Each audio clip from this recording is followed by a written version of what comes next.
जमाने भर में मिलते हैं आशिक कई, मगर वतन से खूबसूरत कोई सनम नहीं होता।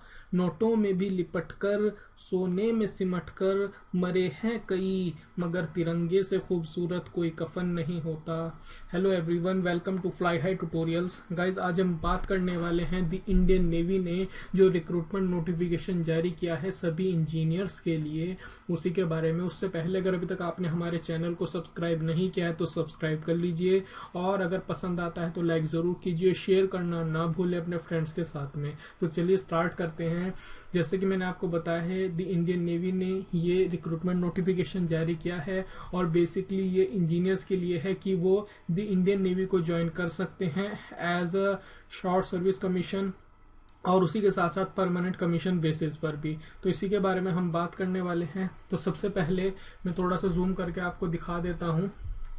तो चलिए यहाँ पर हम देख लेते हैं सबसे पहले कि जो एप्लीकेशंस हैं वो बेसिकली अनमैरिड एलिजिबल मेल और फीमेल कैंडिडेट्स दोनों ही के लिए हैं। ठीक है, तो उसी के बारे में हम बात करेंगे। एलिजिबिलिटी कंडीशन क्या है, सबसे पहले एज की बात हम कर लेते हैं।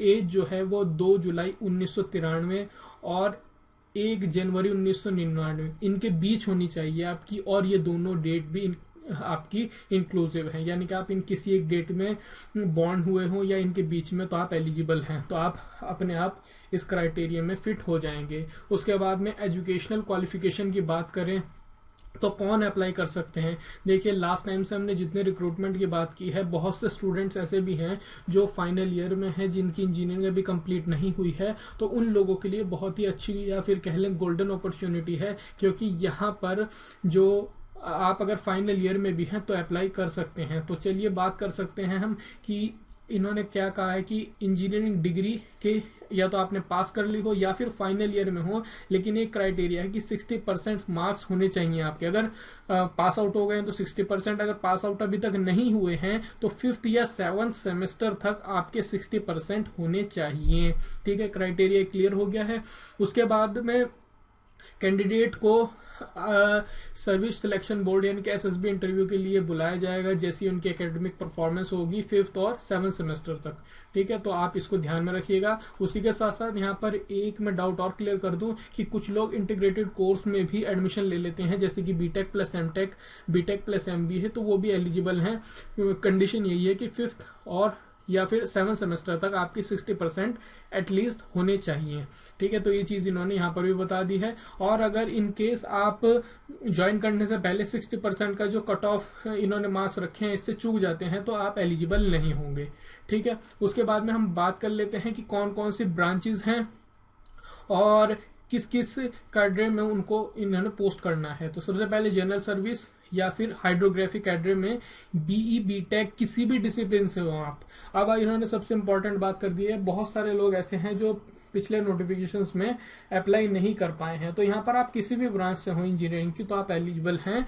और जेंडर लेकिन यहाँ पर मेल है, फीमेल के लिए भी है, उसी के लिए हम आगे बात करेंगे। और जो ये है ये एसएससी है, यानी कि short service commission based job है ये।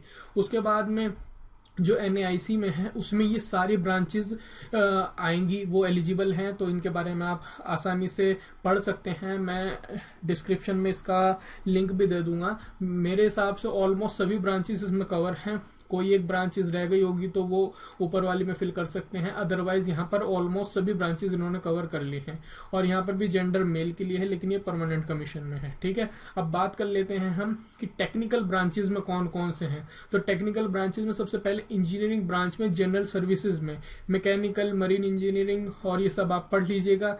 ये इसमें मेल और ये भी एसएससी बेस्ड है। उसी के साथ साथ इलेक्ट्रिकल ब्रांच में, ठीक है, जनरल सर्विस, इसमें electrical, electronics, telecommunication, electronics and communication, power electronics, उसे पावर इंजीनियरिंग, ये सभी के सभी इसमें एलिजिबल हैं, तो आप इसके लिए भी अप्लाई कर सकते हैं। यहाँ पर भी लेकिन मेल कैंडिडेट के लिए ही है और एसएससी बेस्ड है। अब जिसमें मेल और फीमेल दोनों अप्लाई कर सकती हैं वो है नेवल आर्किटेक्चर, इसमें आप अप्लाई कर सकते हैं। अगर आप फीमेल कैंडिडेट हैं तो आप नेवल आर्किटेक्चर में अप्लाई कर सकते हैं, ये भी एसएससी बेस्ड जॉब है। ठीक है, तो आई होप ये चीज़ समझ में आ गई होगी। अगर कोई कंफ्यूजन है तो आप इस नोटिफिकेशन को डाउनलोड करें और अपने अकॉर्डिंगली चेक कर लें। ठीक है, उसके बाद हम बात कर लेते हैं। देखिए नोट क्या इन्होंने मेंशन किया हुआ है, ये जरूर मैं हर नोटिफिकेशन में कहता हूँ कि नोट जरूर ध्यान से पढ़ें, क्योंकि यहीं पर मिस्टेक होती है जिसके कारण फॉर्म्स आपके रिजेक्ट हो जाते हैं। क्लियरली मेंशन किया हुआ है कि only one application is to be filled by a candidate, केवल एक ही एप्लीकेशन आपको भरनी है। अगर आप एक से ज्यादा पोस्ट के लिए भी एलिजिबल हैं तो जो आपका एसएसबी जो है वो ऑटोमेटिकली आपको अपने अकॉर्डिंगली एडजस्ट कर लेंगे कि आप कहाँ पर सुटेबल हैं, ठीक है। तो लेकिन आपको भरना एक ही फॉर्म है, ये आपको ध्यान में रखना है, ठीक है। उसी के साथ साथ एक और इम्पॉर्टेंट चीज ये है, बाकी मैं मेन चीजें आपको बता रहा हूँ कि वो ये है कि कोई भी इक्विवेलेंट स्ट्रीम बी टेक की, यानी कि जो इन्होंने मेंशन की है ब्रांचेस, उनके अलावा अगर आपकी कोई ब्रांच है तो आप इसके लिए एलिजिबल नहीं है, इन्होंने क्लियरली कह दिया है, ठीक है। वैसे तो मैं समझता हूँ ऑलमोस्ट सभी ब्रांचेस इन्होंने कवर कर ली हैं। उसके बाद हम बात कर लेते हैं मेडिकल स्टैंडर्ड। ये बहुत इंपॉर्टेंट पार्ट है इसका, और काफी लोग इसी के कारण चूक जाते हैं। तो देखिए इन्होंने मेडिकल स्टैंडर्ड जो बेसिकली दिया है, आई साइट आप अपने अकॉर्डिंगली चेक कर लीजिएगा, विद ग्लासेस और विदाउट ग्लासेस। तो ये आप अगर ग्लासेस वगैरह पहनते हैं तो आप इसमें अपने अकॉर्डिंगली चेक कर सकते हैं। उसी के हिसाब से आप अपनी प्रेफरेंस फाइल कीजिएगा कि आपको किस डिपार्टमेंट में या फिर किस स्पेशलाइजेशन में जाना है। हाइट और वेट की बात कर लेते हैं तो मिनिमम हाइट जो है वो 157 सेंटीमीटर है इन चार के लिए, यानी कि सीरियल नंबर तक, और वेट भी उसी के अकॉर्डिंग होना चाहिए, यानी कि बीएमआई जरूर चेक कर लीजिएगा, ठीक है। और यहाँ पर अगर बात करें हम लास्ट जो है इनके नेवल आर्किटेक्चर, जिसके लिए फीमेल भी एलिजिबल हैं, तो यहाँ पर मिनिमम हाइट मेल कैंडिडेट के लिए है 157 सेंटीमीटर और फीमेल कैंडिडेट के लिए 152 सेंटीमीटर विद को रिलेटेड वेट के अकॉर्डिंग ही सब कुछ होना चाहिए, ठीक है। उसके बाद हम बात कर लेते हैं कि मेडिकल स्टैंडर्ड्स मैंने बता ही दिया आपको। एक यहाँ पर इंपॉर्टेंट चीज जो है जो आजकल काफी ट्रेंड में है वो है टैटू। तो अगर आपके बॉडी पर कहीं पर टैटू है और वो फ्रंट पे है यानी कि दिखता है, तो बिल्कुल ही आप एलिजिबल नहीं हैं। और ये टैटू भी मैं उनके लिए बता रहा हूँ कि उन लोगों के लिए एलिजिबल है जो किसी ट्राइबल एरियाज वगैरह से आते हैं, उनके भी जैसे पाम या फिर रिवर साइड पे होना चाहिए, पाम वगैरह या फिर एल्बो वगैरह के बैक साइड में होना चाहिए जो दिखे ना, ठीक है, तो ही आप एलिजिबल हैं, अदरवाइज आप एलिजिबल नहीं हैं। तो ये भी एक इम्पॉर्टेंट चीज है जो आपको, क्योंकि नेवी जो है या फिर हमारी डिफेंस जो है वो बेसिकली आपको डिसिप्लिन सिखाती है, तो ये डिसिप्लिन का पहला नमूना आपने यहाँ पर देख लिया, ठीक है। चलिए आगे बात कर लेते हैं। अब नेवी क्या क्या ऑफर करती है आपको। तो सबसे बड़ी चीज तो है कि नेवी में ही आप अगर शामिल हो जाएं तो इससे बड़ी बात क्या है, लेकिन पे स्केल और प्रमोशंस वगैरह भी जरूरी है इंसान के लिए। तो यहाँ पर रैंक की बात कर लेते हैं। सबसे पहले सब लेफ्टिनेंट, लेफ्टिनेंट और कमांडर और लेफ्टिनेंट कमांडर और कमांडर यहाँ तक है, यानी कि जो आप देखेंगे इनका पे स्केल जो है 2,12,400 तक है, ठीक है। तो यह आप इसी के अकॉर्डिंग जो सबसे पहले आपकी पोस्टिंग होगी वो सब लेफ्टिनेंट पोस्ट पर होगी, ठीक है। तो इससे आप अंदाजा लगा सकते हैं। उसके बाद मैं आपको और इसके बेनिफिट्स दिखा देता हूं ताकि आपको और ज्यादा इसमें रुचि आ जाए इस जॉब में। तो इसी के साथ साथ इन्होंने देखिए यहाँ पर एक बार मैं दिखा देता हूं आपको कि कौन कौन से बेनिफिट्स, और अब ये देखिए प्रिविलेजेस क्या क्या हैं। तो सबसे इम्पोर्टेंट यहाँ पर देखिए कि मेडिकल फैसिलिटीज मिलेगी आपको खुद के लिए और आपके जो डिपेंडेंट्स हैं उन सभी के लिए। एलटीसी की सुविधा, कैंटीन फैसिलिटीज सबसे बड़ी फैसिलिटीज है, और उसी के साथ साथ maths club, sports facilities, furnished government accommodation, car, housing loan, subsidise rate पर मिलेगा ये सभी आपको, ठीक है। तो ये किसी भी पीएसयू में आपको ऐसी सुविधाएं नहीं मिलने वाली है। उसी के साथ साथ ग्रुप इंश्योरेंस और ग्रेजुएटी जो है वो कितने 75 लाख रुपए तक का इंश्योरेंस कवर मिलने वाला है, ठीक है। उसी के साथ साथ ग्रेजुएटी जो है वो गवर्नमेंट के रूल्स के हिसाब से मिलेगी। ये बेसिकली मैं जो इतने प्रिविलेजेस वगैरह या फिर फैसिलिटीज बता रहा हूँ ताकि आपको एक थोड़ा सा जज्बा भी आना चाहिए कि अगर आप किसी पोस्ट के लिए अप्लाई कर रहे हैं तो पूरे जज्बे के साथ उसके लिए अप्लाई करें, ठीक है। उसी के साथ साथ अगर आप समझते हैं कि लीव नहीं मिलती है या प्रॉब्लम होगी तो लीव की भी चिंता ना करें। 60 दिन की आपको एनुअल लीव मिलेगी, उसी के साथ साथ 20 दिन की कैजुअल लीव मिलेगी, यानी कि लगभग 3 महीने या 90 दिन के आसपास, 80-90 दिन छुट्टी बन जाती है आपकी, ठीक है। उसी के साथ साथ आपको जो ट्रेन के लिए फेयर्स वगैरह हैं वो भी काफी प्रोवाइड कराए जाते हैं, और जो लोग प्लेयर्स हैं, ये स्पोर्ट्स एडवेंचर में रुचि रखते हैं, उनके लिए तो सुपर जॉब है ये।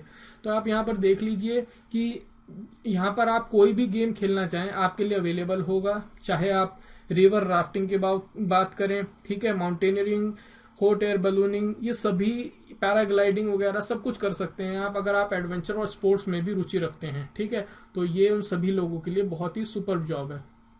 अब उसके बाद बात कर लेते हैं कुछ और इन्होंने दिया हुआ है कि एग्जीक्यूटिव ब्रांच यानी कि जनरल सर्विस और हाइड्रो, एसएससी के लिए यानी कि शॉर्ट सर्विस कमीशन में आपका जो पीरियड होगा, इनिशियल पीरियड, वो 12 या 14 साल के आसपास होगा, ठीक है। उसके हिसाब से आपकी विलिंगनेस के ऊपर डिपेंड करता है, यानी कि 14 साल आपको या 12 साल एटलीस्ट सेवा करनी है। उसी के साथ साथ ये आप आगे भी पढ़ लीजिएगा, टेक्निकल ब्रांचेस के लिए भी इन्होंने 12 से 14 साल लिखी हैं, और ड्यूटीज क्या क्या होंगी आप वेबसाइट पर जाकर आराम से पढ़ सकते हैं।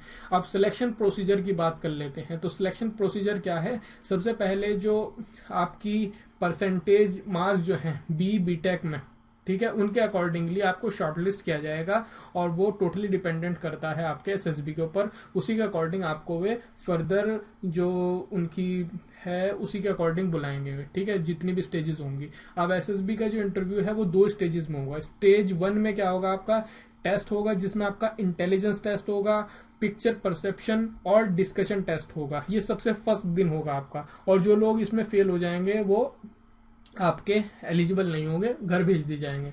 स्टेज 2 में क्या होगा, जो लोग फर्स्ट स्टेज क्लियर करके आ चुके हैं उनका क्या होगा, साइकोलॉजिकल टेस्ट होगा, ग्रुप टेस्टिंग होगी और इंटरव्यू होगा, और ये लगभग 4 दिन चलेगा। और जो इसमें भी पास हो जाएंगे उसके बाद आपका फाइनली मेडिकल होगा। तो लगभग 8-10 दिन ये प्रोसीजर पूरा चलता है।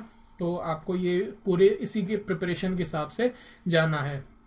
उसके बाद मेडिकल वगैरह के बाद आपका ये सब प्रोसीजर कंप्लीट हो जाएगा, ठीक है।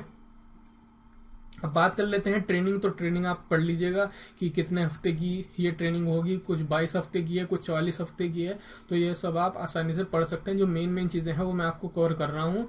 और उसी के साथ साथ अब बात कर लेते हैं कि अप्लाई करना कैसे है आपको। तो www.joinindiannavy.gov.in, जिसका लिंक मैं डिस्क्रिप्शन में भी दे दूंगा, इस लिंक पर आपको जाना है और 5 अगस्त 2017 से लेकर 25 अगस्त 2017 के बीच फॉर्म फिल कर देना है, ठीक है। ऑनलाइन मीडियम ही है इसका फिल करने का। उसी के साथ साथ डिटेल्स वगैरह लिखी हुई हैं कि क्या होना चाहिए आपके पास, जैसे कि मैट्रिकुलेशन सर्टिफिकेट्स हो गए, ईमेल, फ़ोन नंबर, जितने भी आपके रेलिवेंट डॉक्यूमेंट्स हैं उन सभी का मार्क्स वगैरह, सीजीपीए में है तो उनको परसेंटेज में कन्वर्ट करना पड़ेगा। बाकी सब आप पढ़ लीजिएगा, ठीक है। तो ये इन्होंने सभी कुछ मेंशन किया हुआ है। तो मैंने आपको सभी कुछ बता दिया है जो जो मुझे इंपॉर्टेंट लगा। फिर भी आप इसको अपने अकॉर्डिंग पढ़ सकते हैं। अगर आपको कोई डाउट है और कुछ आप पूछना चाहते हैं तो कमेंट बॉक्स में भी मुझसे पूछ सकते हैं। तो अगर आपको पसंद आया है तो लाइक ज़रूर कीजिए। लाइक करने से ही पता लगता है कि आपको हमारा प्रयास पसंद आ रहा है। और अगर अभी तक सब्सक्राइब नहीं किया है तो सब्सक्राइब कर लीजिए और शेयर ज़रूर कीजिए अपने फ्रेंड्स के साथ में, ताकि उन लोगों के लिए भी ये नोटिफिकेशन काम के साबित हो सकें। तो देखने के लिए आप सभी का बहुत बहुत धन्यवाद। आप सभी का समय शुभ रहे। Thank you very much.